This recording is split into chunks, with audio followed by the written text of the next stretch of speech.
warahmatullahi wabarakatuh. Alhamdulillah wassalatu wassalamu ala Rasulillah wa ala alihi wa sahbihi wa mawala. A'udzu billahi minasy syaithanir rajim. Alladzina yudhahiruna minkum min nisa'ihim ma hunna ummahatihim in ummahatuhum illa allai waladnahum wa innahum la yaquluna munkaran minal qawli wa zura wa innallaha la'afuwun ghafur. Ayat-ayat ini sudah kita bahas dari tinjauan hukumnya, ya, walaupun belum tuntas dari tinjauan tadabburnya, ya, dari tinjauan ya, ibrah-ibrahnya. Ya. Kemarin sudah kita bahas bahwa kata ummahatuhum, ya, itu sebuah istilah kemuliaan dari Allah Subhanahu wa taala untuk para muslimah yang secara rela, ya, secara rela mau melahirkan atau mau menjadi pelanjut generasi umat manusia yang soleh ini. Sehingga dikatakan oleh para ulama, lahirnya seorang anak, ya, itu dari sejak awal sudah menjadi jaminan surga bagi orang tua. Ketika dia secara sukarela mau membesarkan dan mendidik. Lahirnya anak adalah doa yang tidak akan terputus bagi orang tua. Lahirnya anak berarti syafaat di hari kiamat. Semua ungkapan para ulama ini disesuaikan dengan nas-nas yang ada. Bahwa anak adalah sumber syafaat seperti yang Allah ungkapkan, walladzina amanu wattaba'athum dzurriyyatuhum biimanin alhaqna bihim dzurriyyatahum. Oleh karena itu, untuk wanita yang mau melahirkan dengan sabar, ya, kita enggak terfikir ya Allah sampai memuliakan wanita hanya karena melahirkan. In ummahatuhum illallai waladnahum, ya. Sampai kita memang di akhir zaman ini menemukan sebuah fenomena, ternyata orang beriman saja ada yang enggan untuk punya anak. Ada yang takut kecantikannya, ada yang takut rezekinya, ada yang takut repotnya, ya, macam-macam, ya. Karena itu Allah berikan satu apresiasi, ya, dengan istilah ummahat, ya. Ya, seperti yang kita bahas kemarin bahwa ummahat beda dengan walidah, ya. Walaupun artinya sama-sama ibu, ummahat, ya, itu merupakan istilah kehormatan, ya. Sebagaimana Allah memuliakan Al-Fatihah dengan istilah Ummul Kitab, ya. Memuliakan Fatah Makkah dengan Ummul Qura, ya. Maka begitulah ketika wanita muslimah melahirkan, ya, maka dia disebut dengan, ya, ummun, ya, li abnaihim, ya, ummul abna, ya. Kemudian Allah Subhanahu wa taala, ya, ingatkan wa innahum la yaquluna munkaran minal qawli wa zura. Wa innahum la yaquluna munkaran. Ya. Secara fikihnya ayat ini saya ulang sedikit ya, menolak orang-orang yang mendihar istrinya, ya. Bahwa mendihar istri itu berarti orang itu telah terjerumus dalam kemaksiatan karena mengungkapkan suatu hal yang ungkapan mungkar dan ungkapan kebohongan. Ya. Karena itu Allah ingatkan agar segera bertaubat dengan mengingatkan posisi Allah yang afuwun ghafur. Wa innallaha la'afuwun ghafur. Ya. Secara akidah ayat ini ya mengingatkan kita bahwa al-hakim huwallah subhanahu wa ta'ala. Ya. Yang menentukan aturan hidup itu hanya Allah subhanahu wa ta'ala. Ya. Jadi siapa yang mengatakan kami berhak mengganti Al-Quran dengan hukum lain, kami berhak menentukan aturan kehidupan dengan selain Al-Quran, maka itu juga harus diyakini bahwa manusia telah jatuh kepada ya, wa innahum la yaquluna munkaram minal qawli wa zura. Ya. Bahkan bisa lebih fatal ya. Kalau zihar itu kan cuma kasusnya personal rumah tangga ya. Tapi orang yang berani mengatakan bahwa Quran tidak laik lagi sebagai hukum Allah, maka itu berarti ingin menghapus semua aturan kehidupan. Berarti bobot la yaquluna munkaram minal qawli wa zuranya jauh lebih besar. Ya. Atau istilah yang lain itu sama seperti kaburat kalimatan takhruju min afwahihim iyaquluna illa kadziba. Ya.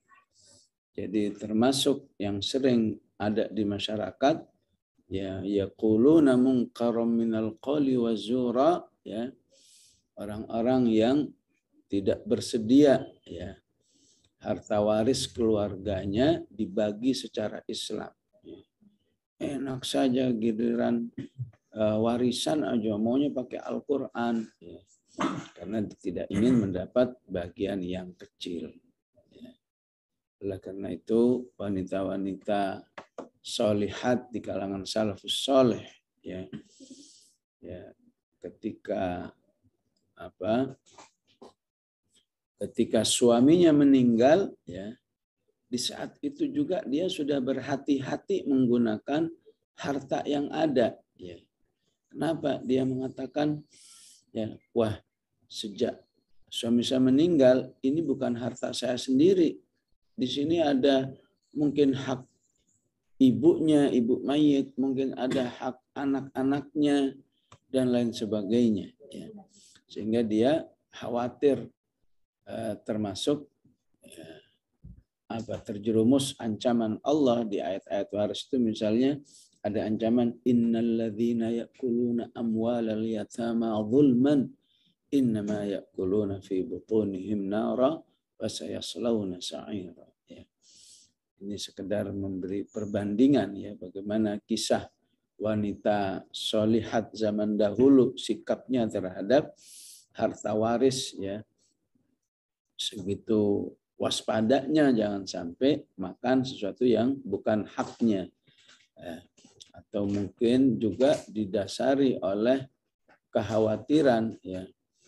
May ya'sillaha wa rasulahu, ini juga komentar Allah setelah bercerita tentang ayat waris. May ya'sillaha wa rasulahu wa yata'adda hududahu yudkhilhu naran khalidan. Ya. Ya, ayat Al-Quran dengan kata khalidan itu ada di ayat ini, ada di surat At-Taubah. Ya. Apa bedanya khalidan dengan khalidin? Ya. Khalidan itu dengan bentuk mufrad untuk memberi makna siksaan yang lebih berat. Ya. Ya. daripada kata khalidin. Ya. Ya, ibaratnya begini ya, dalam penjara itu kadang-kadang satu ruangan untuk apakah 5 orang, 3 orang, itu jauh lebih enak ya. Ada teman ngobrol, ada teman sharing ya. Coba bayangkan dengan orang yang dipenjara di suatu penjara sendirian, dan itu terjadi ya. Ya, dan di negeri ini ya seorang ulama yang dipenjara juga kabarnya dipenjara dengan penjara yang sendiri ya. Kalau dalam bahasa Arab, di dunia Arab, penjara sendiri itu namanya zinzanah ya. Zinzanah itu penjara yang secukup untuk duduk saja ya. Nggak bisa berdiri, nggak bisa selonjoran, nggak bisa apalagi rebahan ya. Dan itu sekarang banyak dialami oleh para da'i ilallah subhanahu wa ta'ala ya. Ya, semoga Allah segera melepas para da'i, para ulama yang sedang berada di zinzanah ya. Ya. Di dunia aja seperti itu ya. Apalagi di akhirat, orang yang disiksa dengan kata khalidan ya, itu menunjukkan siksaan yang lebih berat karena sendiri ya. Ya, itu untuk siapa orang seperti itu? Untuk orang-orang yang ya, wa innahum la yaquluna munkaram minal qawli wa zur. Untuk orang-orang yang berani memberi statement yang dimurkai oleh Allah Subhanahu wa taala, apalagi jika dia itu tokoh ya. Karena kalau tokoh ucapannya bisa menjadi dalil bagi orang lain. Tuh kata tokoh itu nggak apa-apa kok, nggak pakai jilbab ya. Karena jilbab itu cuma adat Arab ya. Ya, kalau yang ngomong tukang sampah mungkin orang nggak peduli. Tapi kalau yang ngomong itu profesor, wah, itulah wa innahum la yaquluna munkaram minal qawli wa zura. Yang ngomong itu doktor, itulah fitnah ilmu ya, ilmu yang tidak bermanfaat yang sering ta'awudkan oleh Rasulullah sallallahu alaihi wasallam, Allahumma inni a'udzubika min ilmin la yanfa ya. Karena itu Allah mengajak orang-orang yang berani menyampaikan statement-statement yang dimurkai oleh Allah Subhanahu wa taala ya. Apakah itu sifatnya pelecehan terhadap Allah, terhadap Rasulullah, terhadap Al-Quran ya. Apakah itu pelecehan terhadap statement-statement yang sifatnya melecehkan ayat-ayat Al-Quran ya, itu sangat dibenci oleh Allah. Namun Allah masih siap mengampuni, afuwun, menghapus dosa-dosa orang yang bertobat, ghafurun, mengampuni yang bertobat ya. Kemudian ayat yang ketiga, walladzina yudhahiruna min nisaihim thumma ya'uduna lima qalu fatahriru raqabatin min qabli ayyatamassa dzalikum tu'adzuna bihi wallahu bima ta'maluna khabir ya. Kemarin sudah kita bahas fikihnya, maka penting kita pahami juga pesan-pesan akidahnya dari ayat ini ya. Maka pentingnya menjadi manusia yang thumma ya'uduna lima qalu ya. Ya, apabila salah di dalam memberi pernyataan ya, maka ya, tidak menjadi suatu hal yang aib seseorang meralat ataupun meluruskan apa yang selama ini disampaikan. Ya. Jadi orang-orang yang ya'uduna lima qalu, kalau tahu salah, iya udah saya ralat ya, saya tarik ucapan saya ya. Ya, karena orang yang nggak mau meralat sebuah kesalahan bisa jadi itu tanda kesombongan ya. Bisa jadi dia terjerumus dalam la yaquluna munkaram minal qawli wa zura ya. Contoh dalam hal ini adalah Umar bin Khattab ya. yang kasihan melihat rakyatnya, di satu sisi kasihan maksudnya ya, sehingga dia mengatakan la tughalu fil muhur, katanya ya, kalian itu jangan bikin satu kebiasaan ya bermahal-mahal di dalam mahar, katanya ya. Jadi bentuknya larangan ya. Bahkan kata Umar, kalau saja memberi mahar dengan jumlah yang besar itu makromah, ya, sebuah kemuliaan, sebuah pahala yang lebih besar dibanding dengan yang maharnya cuma, kalau di negeri ini biasanya mushaf dan seperangkat alat sholat istilahnya. Ya. Pasti itu yang dilakukan oleh Rasulullah. Rasulullah aja yang sehebat itu ngasih maharnya ya biasa-biasa aja.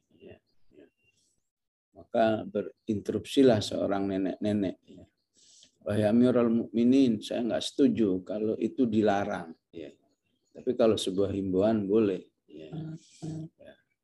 Tapi untuk sebuah larangan, ya, ucapanmu itu nggak sesuai dengan ayat ini. Wa in aradtum istibdala zaujim makana zauji wa ataitum ihdahunna qintara. Ya. Allah aja membolehkan kok kalau mau ngasih mahar. Berapa maharnya? 100 juta. Ya, nggak dilarang. Ya. Yang dilarang itu ya kalau jadi syarat, maharnya berapa? 100.000 nggak jadi. Ya, itu yang dilarang. Ya. Tapi kalau harus 100 juta, itu yang dilarang. Ya. Yang bisa jadi ketika orang harus memaksakan diri, wah kalau nikah dengan dia maharnya harus 100 juta, kemudian minjem sana, minjem situ, ya, maka itu bisa mengurangi keberkahan rumah tangga. Ya. Karena Rasulullah mengatakan, ya, barakatul mar'ati fi aisari mahriya. Ya. Keberkahan calon seorang istri itu dalam kesiapannya menerima mahar berapapun. Ya. Ya. Ya, ya kalau maharnya 100.000 ya alhamdulillah. Ya. Kalau 100 juta ya sujud syukur. Boleh kalau begitu. Ya. Ya, tapi kalau 100 juta siap-siap, 100.000 lagi kuliah nggak belum siap. Ya. Ya, itu yang nggak boleh itu ya. Ya. Maka ibu ini berani protes ya. Ya.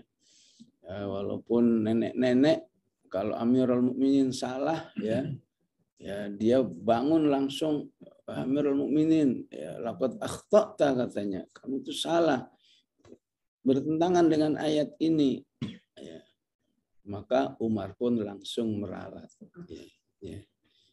Inilah akhlak tsumma ya'uduna lima qalu. Jadilah orang yang kalau memang salah gampang banget meralat ya. Jadi Rasulullah sangat mencintai orang-orang seperti ini. Kenapa?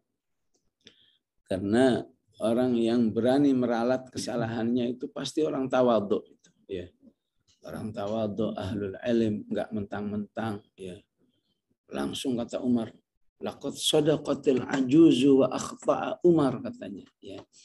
Nenek-nenek inilah yang benar, Umar salah. Ya. Jadi Bapak-bapak, Ibu sudah saya ralat ya. Ya. Ya silahkan, ya, tidak ada larangan memberi mahar dengan jumlah mahal, ya, ya. Yang penting tidak menjadi adat ya, karena kalau sudah menjadi adat seperti yang ada di dunia Arab ya, itu adatnya harus mahal maharnya ya. Seorang teman memang diminta 100 juta ya maharnya, nawar 90 juta itu nggak dikasih. Ya. Ya. Akhirnya dia batalkan, udahlah nggak nikah sama Arab nggak apa-apa deh. Ya. Ya. Kemudian yang kedua, fatahriru raqabatim min qabli ayyatamassa. Ya. Kafarah zihar, memerdekakan budak. Ya. Walaupun saat ini budaknya nggak ada. Ya. Otomatis ke kafarah berikutnya ya. Ya secara tadabbur ya, yang harus kita pahami dari tahrir raqabah adalah bahwa Ya, betapapun raqabahnya nggak ada, budaknya nggak ada, tapi Al-Quran masih menetapkan tahriru raqabah itu sebuah amal soleh yang spesial di sisi Allah. Ya. Tapi jangan berkomentar disuruh beramal tahriru raqabah, memerdekakan budak, tapi budaknya nggak ada. Gimana bisa beramal? Ya. Ya tentu ketika Allah masih menetapkan seperti ini, ya cepat atau lambat kondisi ini pasti berulang. Ya. Ya, wallahu alam berapa ratus tahun lagi, ya, karena nggak mungkin Al-Quran menetapkan sebuah amal soleh hanya sebuah angan-angan, ya, sebuah teori yang nggak akan terbukti. Ya. Bukti bahwa tahriru raqabah itu sebuah amal soleh yang spesial, apa yang sudah kita hafal insyaallah, wa ma adraka mal aqabah fakku raqabah au it'amun fi yaumin dhi masghabah. Ya. Bukti bahwa tahriru raqabah itu amal soleh yang sangat dicintai oleh Allah adalah firman Allah di surat An-Nur yang sudah kita pelajari. Ya. Inilah memang hikmahnya kita disuruh ngaji tafsir Al-Quran, karena mau nggak mau diingatkan lagi, sehingga ayat itu menjadi aksiomatik bagi kita, ya, tertanam banget gitu, bahwa kalau ayat ini pasti maksudnya ini, gitu ya. Karena ya, sebagaimana ayatnya berulang-ulang, ngomongnya juga, yang jelasin juga berulang-ulang, ya. Ya, di surat An-Nur yang sudah kita pelajari, Allah mengatakan wa atuhum mimma lilladzi atakum, ya.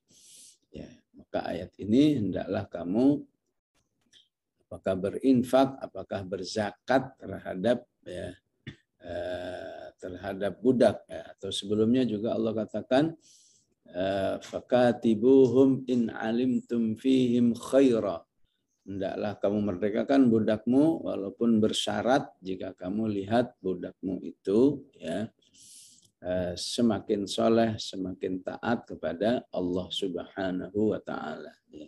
Sebaliknya tidak boleh menyakiti budak, apalagi menjadikan budaknya sebagai pekerja maksiat, pekerja seks, seperti yang disebut di surat An-Nur ini juga, wala tukrihu fatayatikum 'alal bigha'i in aradna tahassuna litabtaghu 'aradal hayatid dunya wa may yukrihunna fa innallaha min ba'di ikrahihinna ghafurur rahim. Ya. Jadi memang statusnya budak bagaikan benda, tapi perlakuannya harus tetap manusiawi. Ya. Ini hanya Islam yang bisa seperti ini. Ya. Dengan ikatan keimanan, konsekuensi keimanan, maka manusia tidak mungkin berbuat jahat kepada, ya, budaknya, seperti yang diriwayatkan tentang Ali bin Abi Thalib ketika marah kepada budaknya. Ya. Ya, kenapa sih kamu susah banget dipanggil, kata Ali. Ya. Berkali-kali saya manggil kamu bukannya ke sini. Ya habis tuan ini selama ini orangnya baik banget, ya, nggak pernah marah, nggak pernah menghukum saya. Jadi akhirnya saya merasa nanti aja lah, toh tuan saya baik orangnya. Ya begitulah manusia ini memang ujian, ya. Ya dibaikin salah, nggak dibaikin salah, ya. Hati-hati ini dalam pergaulan juga seperti itu kan, ya, ya. Mungkin juga bisa berlaku dalam kehidupan rumah tangga, ya. Punya suami baik, ya bisa ada dampaknya. Punya suami galak, ya ada dampaknya. Ya, ini namanya juga hidup, ya. Tapi Allah ingin jangan sampai terjadi itu kepada Allah, ya. Yang sampai Allah kan Maha Pengampun, ya. Ya udahlah, ya. Nggak apa-apalah sedikit-sedikit berbuat salah.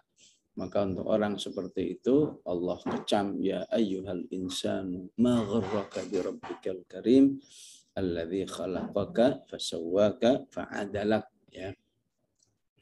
Jadi ayat ini menyadarkan kepada kita prinsip-prinsip Islam di dalam menghormati manusia, tahriru raqabah, ya. Jadi apa? Daraballahu, ya, mathalar rajulaini ahaduhuma abkam wa la yaqdiru ala syai'in wa huwa kallun ala maula. Istilahnya apa? Budak itu manusia yang betul-betul nggak punya status kemerdekaan sama sekali, ya. Dia nggak berhak terhadap dirinya, dia sangat bergantung kepada pemiliknya, wa huwa kallun ala maula. Orang seperti itu aja masih harus dihormati, ya, harus dijaga hak-haknya, nggak boleh dizalimi. Rasulullah mengatakan, man jada'a abdahu jada'na, siapa yang berani memotong hidungnya budak akan saya potong juga, kata Rasulullah. Ya. Jadi seorang budak yang segitu rendahnya, ya, status kehidupannya, Al-Quran masih mengatakan muliakan, jangan disakiti, ya. Perlakukan dia sebagai manusia. Apalagi dengan, ya, manusia hanya dengan status ya istilah manusianya nggak keren, ya. Ya, dia cuma office boy, dia cuma tukang sampah, ya. Tentu jauh lebih besar agar orang beriman itu menghargai, ya, setiap manusia. Apalagi statusnya sebagai istri dalam rumah tangganya, ya. Yang terkadang orang-orang yang tidak takut kepada Allah, ya terbiasa melakukan kezaliman, apakah KDRT, ya, dan berbagai macam tindakan-tindakan kejahatan terhadap perempuan, ya, bahkan sampai dengan status sebagai istrinya. Bagaimana dengan perempuan yang lain, ya. Ini yang bisa kita pahami dari fatahriru raqabah, ya, tentang prinsip takrimul insan, penghormatan manusia di dalam syariat Islam, ya. Adapun sebagai sebuah amal soleh, ya, Al-Quran, Rasulullah Sallallahu Alaihi Wasallam masih memberi satu alternatif, ya.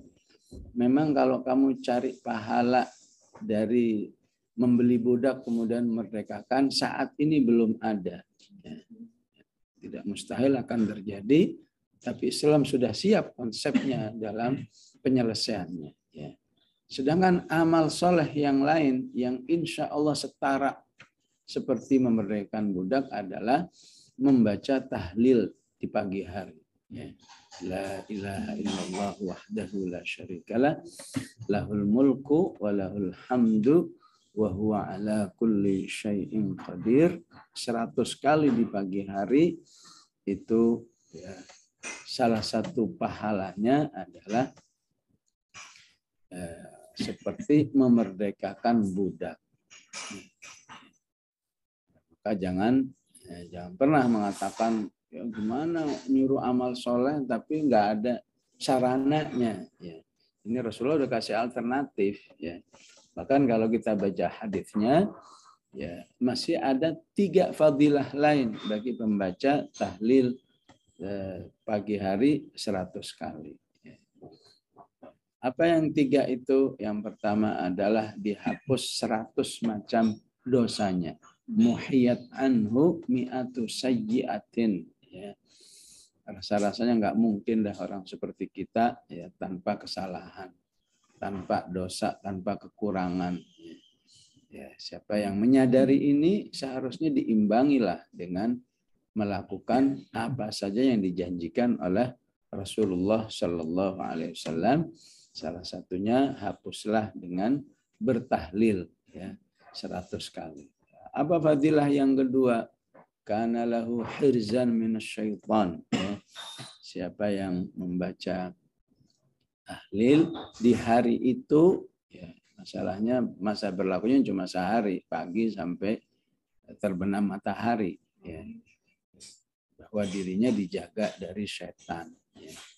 Baik godaan yang sifatnya was-was, ya, ataupun, ya, godaan yang sifatnya ya ad-dur, ya bahaya, ya. Sebagaimana Allah katakan, wa ma hum bidharrina bihi min ahadin illa biidznillah, ya. Ya, bahwa sihir itu dari setan, ya. Tapi dia tidak akan berpengaruh kecuali dengan seizin Allah. Maka bertahlil itu insya Allah menjaga diri dari jahatnya sihir. Kalau di negeri ini apakah istilahnya santet, apakah istilahnya guna-guna, ya, apakah istilahnya apa gendam, apa, ya. Insya Allah aman dari hal-hal seperti itu jika diri ini dibentengi dengan tahlil. Yang keempat apa? Yang keempat, diangkat derajatnya di sisi Allah yang tidak bisa ditandingi kecuali oleh orang yang sama membaca tahlil, ya. Baik, kemudian dzalikum tu'adzuna bihi, ya, itulah, ya, tu'adzun itu dari kata mau'idhah. Kita kan sudah sering dengar kata mau'idhah, ya. Mau'idhah itu apa artinya? Nasihat, ya. Nasihat itu dari bahasa Arab juga, ya. Jadi nggak punya bahasa Indonesia, nggak punya kekhasan, ya. Itu bahasa Arab, nasihat bahasa Arab, ya. Ya. Kalau mau di bahasa Indonesia kan mungkin mengarah kepada arahan-arahan yang mengikat, yang mengharuskan, ya. Maka Allah inginkan Quran ini harus menjadi dzalikum tu'adzuna bihi, ya. Kalau di surat Al-Baqarah ataupun surat At-Talaq juga ada dzalikum yu'adzu bihi man kana yu'minu billahi wal yaumil akhir, dzalikum yu'adzu bihi man kana minkum yu'minu billahi wal yaumil akhir, ya. Di ayat lain ya'idzukum, ya. Ya'idzukum an ta'udu limithlihi, ya. Maka Al-Quran harus menjadi sebuah arahan yang mengikat, ya. Arahan yang, ya, kalau dalam bahasa Indonesianya itu, ya, kalau dikasih tahu kamu harus begini-begini, ya siap. Nah, kata siap itu menunjukkan dia tahu bahwa arahan ini mengikat bagi dirinya, ya. Bukan kalau dalam bahasa, kalau pemahaman di masyarakat, ya kalau bisa saya kerjain, kalau nggak bisa saya nggak kerjain, ya. Kalau dalam bahasa Arab, bahwa orang itu menyikapi Al-Quran dengan dzalikum tu'adzuna bihi, ya, dia siap mengomentari dengan kata sami'na wa ata'na, kami siap mendengar dan kami siap taat, ya. Atau dengan istilah labbaika ya Rasulullah, kami siap melaksanakan apa yang menjadi arahan ini, ya. Begitulah seharusnya sikap kita terhadap Al-Quran, ya, harus bernuansa tu'adzuna bihi, ya. Ya, arahan yang mengikat, yang memotivasi, yang membuat kita, ya, nggak mengatakan tapi gitu, tapi bagaimana lagi, ya, itu berarti tidak tu'adzuna bihi, ya. Ya. Saat turun ayat, ya, wa in tubdu ma fi anfusikum aw tukhfuhu yuhasibukum bihillah, ya. Ya, maka para sahabat, ya, berada dalam kondisi antara siap, tapi di lapangan kan berat banget kalau sampai yang tersirat saja yuhasibukum bihillah, ya. Maka turun ayat berikutnya, ya. Istilahnya baik, saya ringankan ayat itu dengan ungkapan la yukallifullahu nafsan illa wus'aha, ya. Tapi Allah ingatkan seharusnya enggak begitu sifatnya. Seharusnya sifatnya itu qalu sami'na wa ata'na ghufranaka rabbana wa ilaikal masir, Ya, terima aja dulu, siap aja dulu, ya.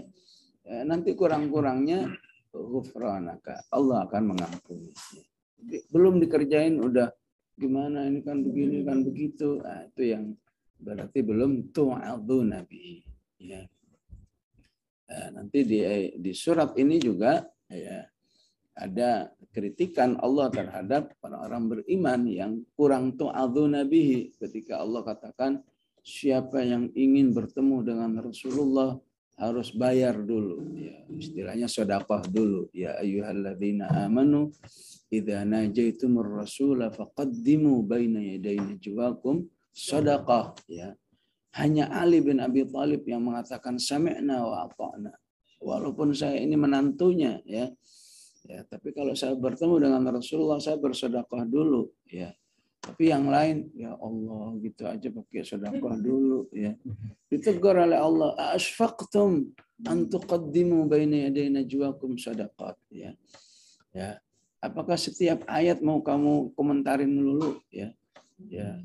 Oh, berat sekali ini repot sekali, ya. Padahal itu dari Al-Qur'an. Nah, itu ya, walaupun akhirnya dimansuh oleh Allah, ya udah, ya. Asfaqtum an tuqaddimu baina yadaykum sadaqat fa idh lam taf'alu wa taballahu 'alaikum fa aqimus salata wa atuz zakah, ya. Inilah pentingnya kita menghafal murajaah, ya. Ya, supaya kalau ada pengembangan ayat itu sudah langsung nyambung, ya. Langsung kebayang, oh ini ke sini hubungannya, ini ke sini hubungannya, ya. Selama ini kirain biasa-biasa aja, ya. Ya, ternyata ini bisa menjadi contoh dzalikum tu'adzuna bihi, ya. Maka di ayat ini dalam sejarah baru Ali bin Abi Thalib saja yang melaksanakan. Karena kemudian ayat ini cuma berumur setengah hari saja, kemudian Allah menghapusnya atau tidak memperlakukan lagi, ya.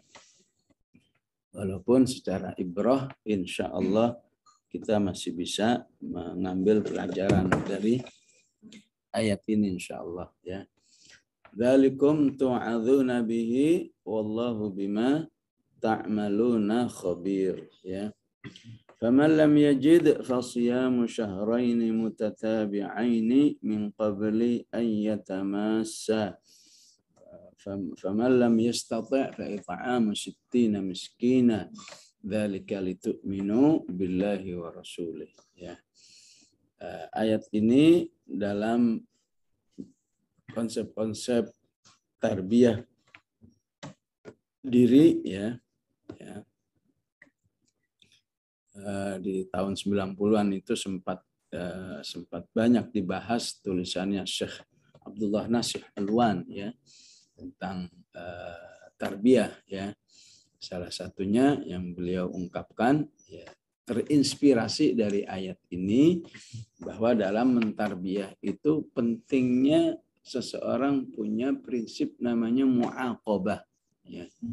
Mu'aqabah, ya, itu sangat bermanfaat bagi proses pembinaan diri, ya.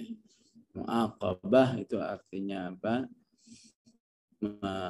Menghukum diri, memberi sanksi kepada dirinya sendiri, ya. Ya, karena siapa yang punya prinsip mu'aqabah, insya Allah tidak terbiasa menjadi orang yang memaklumi dirinya, ya. Apalagi, ya, menolak sesuatu yang seharusnya dilakukan. Ya, ada mu'aqabah, sehingga dengan mu'aqabah itu, ya, dia masuk dalam kategori orang yang disebut oleh Allah wa inni laghaffarul liman taba wa amila shalihan tsumma ihtada, ya. Jadi orang yang lebih diampuni oleh Allah Subhanahu wa taala karena, ya, saat dia meninggalkan suatu amal, ya, itu bukan karena kemalasannya tapi karena keterbatasannya, sehingga dia ungkapkan dengan atau dia konversikan amal itu dengan amal yang lain, ya.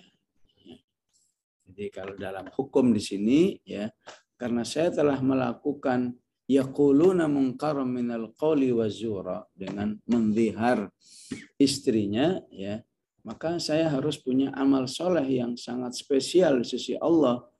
Karena apa? Karena pelanggarannya juga spesial, ya, ya, spesial jeleknya maksudnya, ya, ya. Spesial mungkaron wazuro, ya. Maka amal soleh juga harus spesial, ya. Spesialnya kalau bisa tahrir raqabah, kalau nggak bisa puasa 2 bulan, kalau nggak bisa memberi makan 60 orang miskin, fa'it'amu sittina miskina, ya.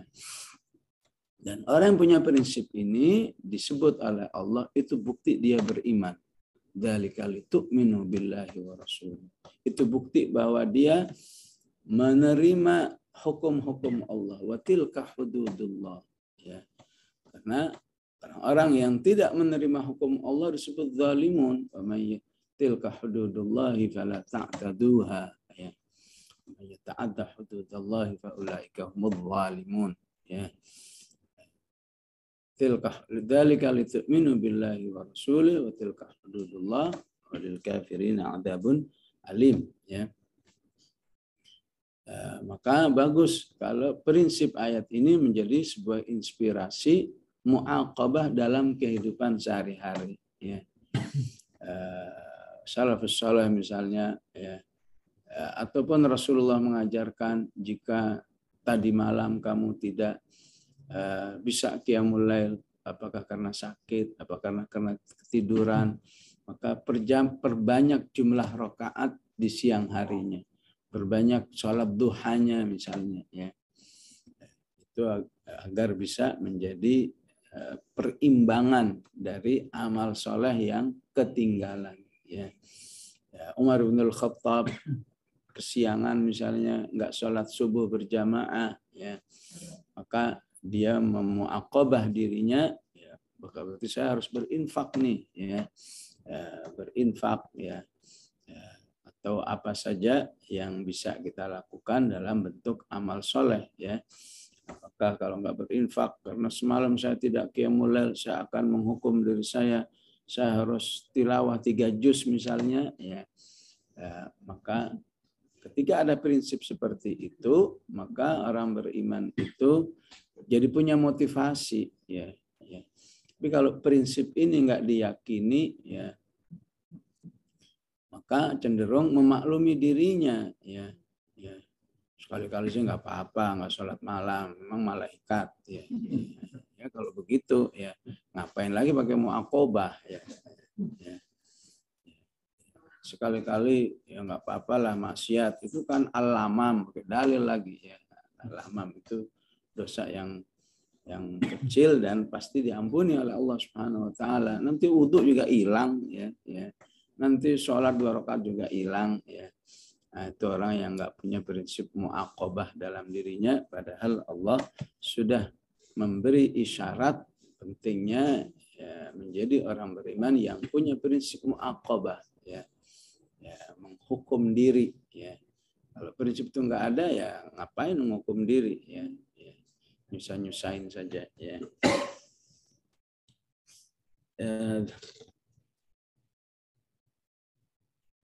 Kemudian watilka hududullah walil kafirina adzabun alim. Innal ladzina yuhadduna Allah wa rasulahu, ya. Sungguhnya orang-orang yang menentang, ya, hukum Allah dan Rasulnya. Menentang ini apa? Menolak, ya, ya. Apalagi mengajak umat manusia untuk menolak rame-rame, apakah terkait dengan fungsi Al-Quran atau tentang tema Al-Quran, ya. Ini masuk kategori yuhaddunallaha wa rasulah, ya. Maka di ayat ini diancam dengan kubitu kama kubital ladzina min qablihim. Kubitu itu kata dasarnya adalah al-kabtu, ya. Al-kabtu ay adzillu wal khizyu, ya. niscaya orang itu akan dihinakan oleh Allah Subhanahu wa taala. Ya, sebagian terjemahan saya baca dilaknat, ya boleh saja ya. Tapi intinya mengarah kepada dihinakan, ya. Siapa yang dilaknat ya otomatis dihinakan, ya. Siapa yang kemudian gerakan perlawanannya terhadap Allah dan Rasulnya gagal, ya berarti itu juga kubitu, ya. Siapa yang melawan Allah dan Rasulnya matinya susah misalnya, ya matinya susah, ya sebelum mati, ya siapa yang baca sejarah paham apa yang saya maksud ini, ya matinya susah, kemudian nggak bisa tenang sehingga badannya direndam, ya karena kepanasan terus, ya akhirnya mati. Setelah mati nggak diterima oleh tanah, ya dikubur, nongol lagi, besoknya kubur lagi, nongol lagi, ya udahlah akhirnya dikubur dengan mendalam, kemudian di atasnya ditaruh batu yang beratnya bertonton, ya supaya nggak bisa nongol lagi, ya akhirnya apa dampaknya? Mungkin memang nggak bisa nongol karena ada batu, tapi bau busuk yang nggak pernah hilang walaupun sudah terkubur puluhan tahun. Itu terjadi pada orang-orang yang innalladzina yuhaddunallaha wa rasulah, ya. Betapapun di sana orang mencitrakan pahlawan, ya istilahnya Bapak Turki, ya pahlawan Turki dan seterusnya, ya. Padahal di sisi Allah kubitu, ya kama kubital ladzina min qablihim, ya. Dia hanyalah penerus daripada orang-orang yang dihinakan oleh Allah Subhanahu wa taala sebelumnya, ya.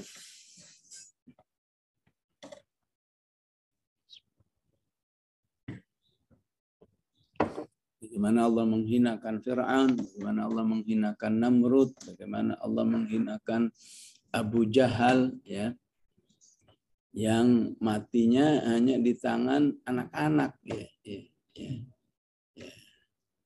Siapa itu Mu'adz wa Afra, ya. Di anak-anak bocah-bocah, ya yang ikut perang maksain diri, ya tadinya dilarang oleh Rasulullah pada nangis, ya. Kalau anak sekarang nangisnya karena nggak boleh main, kalau dulu nangisnya karena nggak boleh berjihad, ya. Kadang nanya, ya om mana sih Abu Jahal? Oh itu, ya. Bisa dideketin tebas saja, ya otomatis Abu Jahal nggak ngira ini anak kecil masa mau bunuh saya, ya.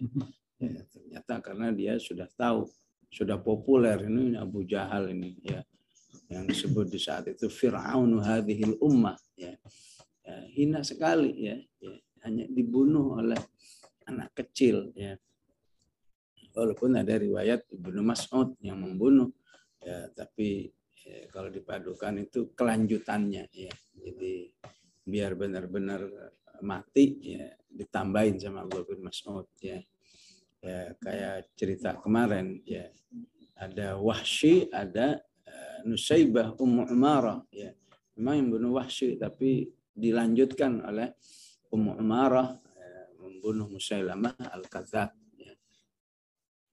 Kubitu kama kubital ladzina min qablihim wa qad anzalna ayatin bayyinat walil kafirina adzabun muhin, ya.